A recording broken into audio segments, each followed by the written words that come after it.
Bonjour les irrésistibles et bienvenue. Comment faire un brushing rapidement, de manière efficace. Je vous présente Sandrine. Si vous n'avez pas vu notre première vidéo qui parlait de comment... c'était quoi déjà? C'était sur les shampoings pour les cheveux gras. Parfait, donc si vous ne l'avez pas vu, on vous met... vous avez juste à cliquer sur la petite notification en haut à droite de la vidéo. Donc les premières étapes qui sont très importantes, c'est de placer les volumes déjà par rapport à la forme de votre visage. Nous, par rapport à Sandrine, ce qu'on ne veut pas, c'est du volume ici. On veut apporter davantage de volume sur ces zones-là, d'accord? Donc la chose la plus importante, ça va être le pré-séchage. On ne sèche pas n'importe comment. On va vous montrer comment préparer ces volumes. Donc Sandrine va vous montrer comment soulever ces racines pour commencer à apporter du volume sur ces zones-là. Et les recommandations, bien sûr, pour protéger vos cheveux, pour éviter de les abîmer. Donc je vais laisser Sandrine reprendre. Je vous quitte et je vous dis à tout à l'heure. Alors les irrésistibles, c'est parti pour le brushing. Donc première chose, protéger ses cheveux. C'est important parce que dès que vous mettez de la chaleur, ça peut les sensibiliser. Donc je vous conseille de prendre un thermoactif. Demandez conseil à votre coiffeuse. Vous en avez pour les brushings, pour les boucles, voilà, tout s'adapte. Moi j'ai choisi la marque GHD, mais n'hésitez pas à demander conseil. Elles vous donneront le produit qui vous convient. Donc pour le produit, un petit peu dans la main. Et ensuite...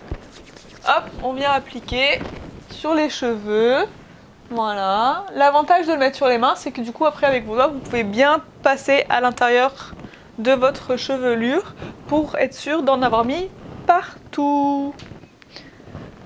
Donc thermoactif, important. Voilà, ensuite pour bien faire un brush, il faut d'abord pré-sécher son cheveu, parce que si on veut faire le brushing sur cheveux humides, il va falloir passer 50 fois et abîmer son cheveu. Pour pas l'abîmer, on met le séchoir sur la température moyenne et force 1, ça suffit pour le pré-séchage, pas besoin d'avoir le séchoir à fond. Donc là, on a dit tout à l'heure avec ces vagues qu'il fallait mettre du volume à ce niveau-là. Donc du coup, pour ça, il faut bien lever les cheveux pour venir sécher sous les cheveux et décoller un petit peu la racine. Allez. La forme du visage de Sandrine est de type hexagonal. La longueur du front ou menton est égale à un visage ovale. La différence est que les angles sont beaucoup plus marqués. L'objectif est d'apporter du volume et de la douceur sur les côtés. Si tu veux savoir la forme de ton visage, je t'invite à regarder la vidéo « Comment connaître la forme de ton visage en 3 étapes ». Je te mets le lien en haut à droite. Soyez très prudente, vous êtes nombreuses à penser que vous avez un visage rond et ce n'est pas forcément le cas. Si ce n'est pas le cas, bien tu risques de commettre des erreurs de placement de volume, voire de coupe, alors sois très prudente. Ce qu'on peut voir sur la gestuelle de Sandrine, elle met bien du volume en soulevant les mèches. Elle profite aussi pour les détendre pour faciliter ensuite la réalisation de son brushing. Selon la frisure de tes cheveux, tu vas pouvoir les pré-sécher à 90%. Plus la nature de tes cheveux est bouclée, moins tu dois les pré-sécher. Si tes cheveux sont durs à lisser, sache qu'il existe des crèmes ou des sprays qui peuvent t'aider à les lisser et pour en avoir testé, je peux t'assurer que c'est efficace. Regarde bien quand même le mode d'emploi parce que théoriquement, tu n'es pas censé l'appliquer en racine. Donc pour les séparations, alors on prend d'abord juste le haut. Voilà, on met une petite pince, histoire de ne pas avoir tout le volume à sécher en même temps. Et ensuite, pour simplifier, on peut séparer les deux côtés. Voilà, pour pouvoir se concentrer sur un côté puis l'autre. Voilà, et ensuite, donc on va sécher mèche à mèche. Donc on prend ici une petite séparation et on coince le reste avant de sécher. Ensuite, on attrape sa brosse. On vient, pour bien décoller les racines, mettre sa brosse bien ici sous les cheveux et ensuite... hop. J'ai demandé à Sandrine de relever 3 défis pour réaliser son brushing. Le premier défi est de ne pas coller le séchoir à la brosse. C'est une erreur que font de nombreuses personnes, même des professionnels.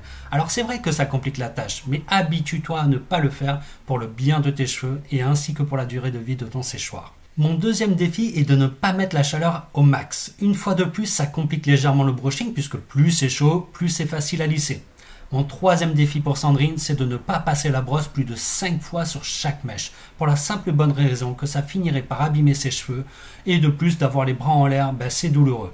Donc l'objectif est de faire des gestes précis et de trouver ton rythme. Il est inutile de passer la brosse sur des mèches de manière très rapide. Trouve le bon rythme et de manière plutôt lente.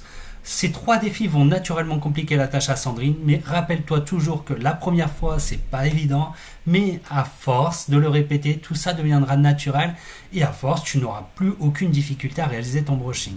Pour les séparations, pour savoir quelle largeur tu dois prendre, c'est simple. La largeur de ta séparation doit être égale à la largeur de ta brosse. Et la taille de ta brosse, eh bien, ça dépend du brushing que tu cherches à réaliser. Si tu souhaites travailler un brushing plutôt de type wavy, tu peux prendre une taille en dessous.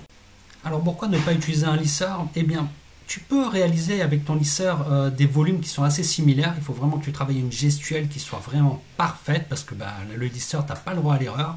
Une autre solution que je maîtrise vraiment très mal, c'est les séchoirs avec la brosse intégrée chauffante.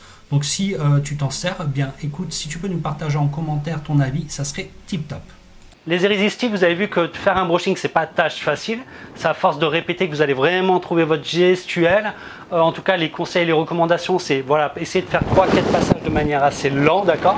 Et surtout positionner les volumes correctement par rapport à la forme de votre visage. Sandrine, comment ça s'est passé ce brushing? Parce que il me semble que d'habitude tu le fais plus au lisseur qu'en brushing, non? D'habitude je choisis la facilité, je prends mon lisseur mèche par mèche tranquille. Mais là j'ai voulu me lancer un défi pour vous les irrésistibles, pour vous montrer que tout le monde est capable de se faire un brush à la maison.